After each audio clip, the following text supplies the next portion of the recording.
The morning sun cast a golden glow over the vast expanse of my 15,000-acre ranch, stretching endlessly in every direction as far as the eye could see, a patchwork of rolling hills, meandering streams, and dense groves of ancient oak trees that had stood guard over this land for generations.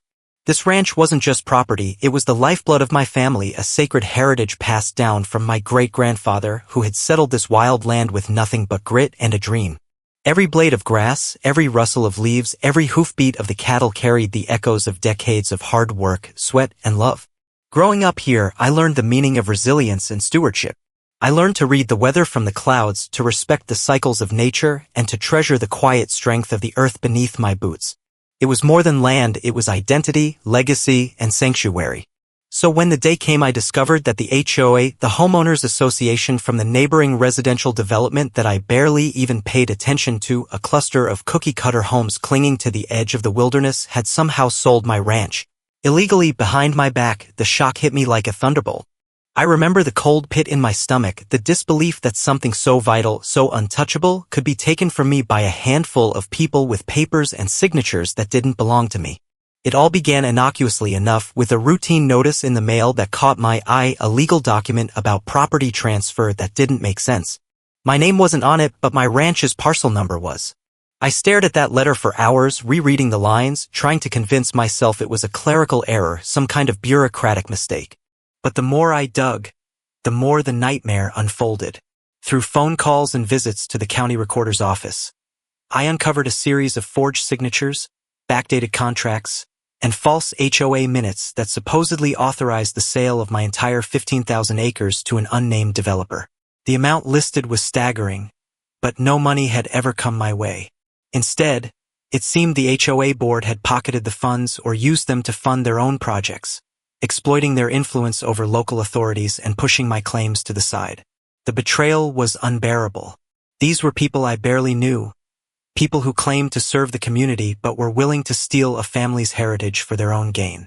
I remember the sleepless nights, haunted by visions of my ranch being chopped up, paved over, or worse, handed to strangers who had no respect for the land or its history. It wasn't just theft, it was erasure. And yet, amidst the despair, a fire ignited inside me. I wasn't about to let my ancestors' legacy be stolen without a fight. I reached out to a lawyer who specialized in land rights and real estate fraud, determined to unravel the web of deceit. The lawyer explained how HOA's power came from the community members who owned homes within their jurisdiction, but it was clear they had overstepped their bounds, twisting rules and exploiting loopholes to pull off this crime. I started gathering everything I could: old deeds from my family archives, photographs of the land and ranch buildings, tax records, witness testimonies from neighbors who had seen suspicious HOA meetings, and even recordings of phone calls with HOA representatives who dodged my questions. The deeper I dug, the more obvious the corruption became. I discovered that the HOA board had formed secret committees, passed illegal resolutions, and even bribed certain county officials to approve the sale without proper oversight. Meanwhile, the neighbors near the HOA homes had begun whispering about the rumors, whispers that the HOA was acting recklessly, that they didn't care about legality or ethics. I realized I wasn't just fighting for my land, I was fighting to expose a system built on greed and silence. The first step was to confront the HOA publicly. I arranged a meeting with the board during their monthly session where I planned to demand answers and bring my evidence to light. The tension in the room was palpable as I laid out the facts, piece by piece, challenging their false claims and calling for accountability. Some board members sputtered, others avoided eye contact, and a few tried to intimidate me with legal jargon and veiled threats, but I stood my ground. I also reached out to local media outlets, hoping to shed light on the injustice and rally community support. Articles were published, interviews aired, and soon my story became a rallying cry for those who had felt powerless against HOA overreach. But the HOA fought back fiercely, launching countersuits against me, accusing me of harassment and slander, trying to discredit my reputation and drain my resources.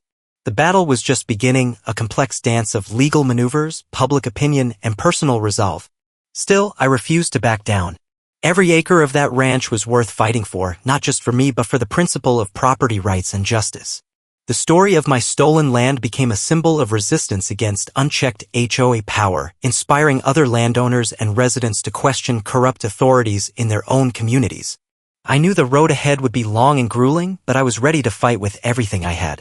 This ranch was more than a piece of earth, it was my home, my heritage, and my future. No HOA could take that away without a reckoning. The days following the shocking revelation that the HOA had illegally sold my 15,000-acre ranch transformed my life into a whirlwind of investigation, confrontation, and mounting resolve. I knew that sheer outrage wasn't enough. This fight demanded evidence, legal expertise, and unyielding determination, so the first step was finding a lawyer who understood not just the law but the complexities of land ownership and HOA overreach. After interviews and referrals, I connected with Grace Martinez, a seasoned real estate attorney known for taking on powerful institutions and winning. Grace immediately grasped the gravity of the situation and the tangled web of deceit woven by the HOA. Together, we began the painstaking process of gathering proof, scouring county records, HOA minutes, contracts, emails, and any document that could unravel the HOA's fraudulent actions. Every signature on the supposed sale documents was scrutinized under magnification. We uncovered forgery with the signatures on my ranch's deed, neither mine nor those of any authorized representatives. Digging deeper, Grace leveraged her network to gain access to HOA internal communications through discovery motions and public records requests, unearthing meeting minutes that were suspiciously vague or outright fabricated. We found evidence of secret closed-door sessions where key decisions about my ranch's sale had been made without notifying the homeowners or myself. The HOA board had bypassed required community votes and ignored mandatory legal procedures, blatantly violating state HOA statutes and land transaction laws. Meanwhile, the HOA wasn't idle. As word spread of my investigation, they intensified efforts to intimidate me and those who supported my cause. Some neighbors who initially expressed sympathy faced subtle threats, sudden increases in HOA fees, frivolous citations for minor infractions, and cold shoulders in community events.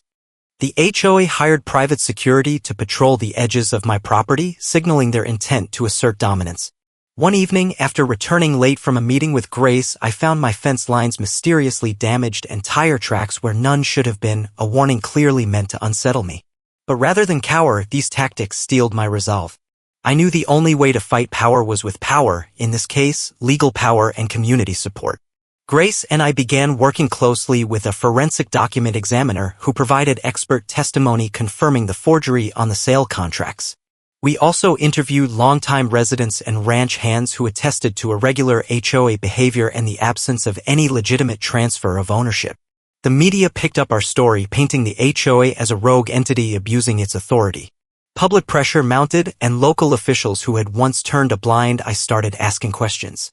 But one of the most significant breakthroughs came when Grace discovered loopholes within the HOA's own property deeds and bylaws. In their rush to consolidate control and monetize their assets, the HOA had overlooked critical legal protections embedded in the original development agreements and zoning regulations. Certain clauses stipulated that the HOA's authority was limited to residential parcels and explicitly excluded agricultural land such as mine. Moreover, the bylaws required unanimous consent from all affected parties for any land sales exceeding a certain acreage, consent that was never sought or obtained in my case. Armed with this knowledge, Grace crafted a legal strategy not just to invalidate the fraudulent sale but to leverage these oversights against the HOA itself. We filed a lawsuit citing breach of fiduciary duty, fraud, and abuse of power, seeking to reclaim my ranch and hold the board accountable for damages. The courtroom became the battleground where every forged document, every misleading statement, and every secret meeting was exposed under oath. I testified about my family's deep roots in the land, the emotional devastation caused by the theft, and the years of hard work invested in preserving the ranch. The HOA board members were forced to confront their misconduct, some scrambling to defend themselves while others remained silent, their reputations crumbling. Throughout this legal battle, the community's support was a beacon of hope. Neighbors who had feared the HOA's wrath began speaking out publicly, sharing their own stories of harassment and manipulation. Grassroots meetings formed, uniting residents to demand transparency and reform. The fight transcended my personal loss, it became a crusade for justice and the defense of property rights against powerful, unaccountable entities. Grace and I also engaged land use experts and surveyors who demonstrated that any sale of the ranch violated zoning laws and environmental protections. We used satellite imagery and historical land surveys to trace the ranch's boundaries and affirm its protected status, further invalidating the HOA's claims. Behind-the-scenes settlement talks surfaced with HOA representatives offering to negotiate under strict conditions. But I refused to settle for anything less than full restoration of ownership and accountability. This was about principle, justice, and setting a precedent for others vulnerable to HOA abuses. The months of painstaking investigation, legal maneuvering, and community organizing built a mountain of evidence and moral authority. It was exhausting and often discouraging, but every step forward reinforced my conviction that no corporation or HOA board could trample over a family's legacy without consequence. As Chapter 2 closed, the foundation was laid for the next phase of the battle, a calculated legal strike leveraging the HOA's own oversights against them. Turning the tables in a fight where the stakes were no longer just acres of land, but the very idea of fairness, law, and respect for ownership in a world too often ruled by greed and corruption. Began in the aftermath of the shocking discovery that my entire 15,000-acre ranch had been sold out from under me by the HOA, a revelation that hit me like a thunderclap and left me reeling with a complex storm of betrayal, disbelief, and simmering fury. The ranch was more than just land, it was a legacy handed down through generations of my family, a living testament to years of hard work, sweat, and dreams. I could not simply stand by while the HOA's corrupt board members arrogantly assumed they could dispossess me with a stroke of forged signatures and manipulated documents. The first morning after the truth came to light, I sat in my modest home office, surrounded by maps, legal documents, and the notes Grace and I had painstakingly compiled over the past few months. Each piece of evidence a dagger aimed at the heart of the HOA's deceit. Grace, my attorney and staunch ally, was already drafting the lawsuit with meticulous attention to detail. She looked up from her laptop and said, "They overplayed their hand, but we need to move carefully. This isn't just about the ranch anymore, it's about taking down a corrupt system that's been allowed to fester for too long." I nodded, the weight of responsibility settling over me like a heavy cloak. Our first task was to file a comprehensive legal action not only to reclaim my ranch, but to expose the full extent of the HOA's unlawful activities. The complaint detailed the fraudulent sale of my property, forged signatures, unauthorized board votes, and a pattern of mismanagement that extended far beyond a single parcel of land.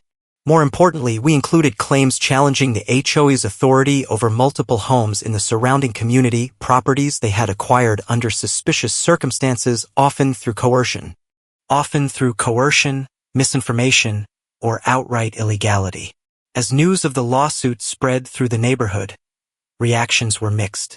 Some neighbors reached out, expressing shock and support, sharing their own experiences of fines and intimidation at the hands of the HOA. Others were wary, afraid of retaliation or unsure where their loyalties lay.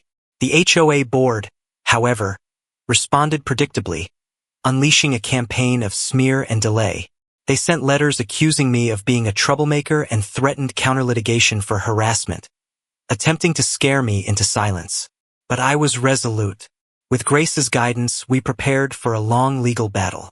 Court hearings were intense, with the HOA's attorneys aggressively challenging every piece of evidence we presented. Yet, our case was built on solid ground. Forensic document analysts testified to the forged signatures. Former board members turned whistleblowers revealed secret meetings and fabricated votes. And financial audits exposed discrepancies in the HOA's handling of sale proceeds, money that had vanished into hidden accounts. One memorable moment in court was when Grace cross-examined the HOA's president, a man who had once been a respected pillar of the community, but had clearly succumbed to the corrupting influence of unchecked power. Grace's questions were precise and unyielding. "Mr. Jenkins, can you explain why the signatures on the deed transferring my client's ranch do not match her actual signature on file?" The man's face reddened, sweat forming on his brow as he fumbled for answers. I don't recall the specifics. These documents were handled by the administrative team," he stammered. "Do you deny authorizing the sale?" Grace pressed. I believe the board approved it." The contradiction was clear, and the judge took note. Beyond the courtroom, the community was galvanized. Local media caught wind of the story, and reporters arrived asking tough questions. Homeowners, once intimidated by the HOA's heavy-handed tactics, began speaking out, recounting their own stories of harassment, unfair fees, and bullying. Public forums were organized, where neighbors debated the HOA's role and demanded transparency. My home became a hub for these gatherings, with volunteers distributing flyers, collecting signatures for petitions, and coordinating with municipal officials to press for regulatory oversight. Simultaneously, Grace worked with city zoning experts to challenge the HOA's claims over properties they had no right to govern. The original development agreements clearly limited HOA authority, and the zoning regulations reinforced these boundaries. This external pressure added another layer to our legal campaign, putting municipal agencies on alert and forcing the HOA to face scrutiny from multiple fronts. Negotiations began behind closed doors as the HOA board realized their precarious position. Some members reached out, proposing settlements to avoid further legal and public fallout. But I was steadfast in my demands. The illegal sale of my ranch must be reversed, those responsible held accountable, and a full audit and restitution plan implemented for all homeowners affected by the HOA's abuses. Months passed, filled with tense court appearances, negotiations, and moments of doubt when the scale of the battle seemed overwhelming. But every time I considered backing down, the memory of my family's legacy and the support of the community renewed my determination. The breakthrough came when the court ruled that the sale of my ranch was invalid due to forgery and procedural violations, a landmark decision that sent shockwaves through the HOA and set a precedent for challenging their entire portfolio of illicit acquisitions. Riding this wave of victory, I expanded the legal action to include motions to reclaim other properties the HOA had seized unlawfully, employing the same legal arguments and exposing the widespread nature of their misconduct. Faced with the threat of losing their entire grip on the neighborhood, the HOA board fractured. Some members resigned in disgrace while others sought to negotiate a settlement under court supervision. The agreement required the HOA to list the illegally obtained homes for sale, with proceeds used to compensate the original owners and fund community rebuilding efforts. As the homes returned to rightful owners or were sold to trusted parties, the neighborhood began to heal.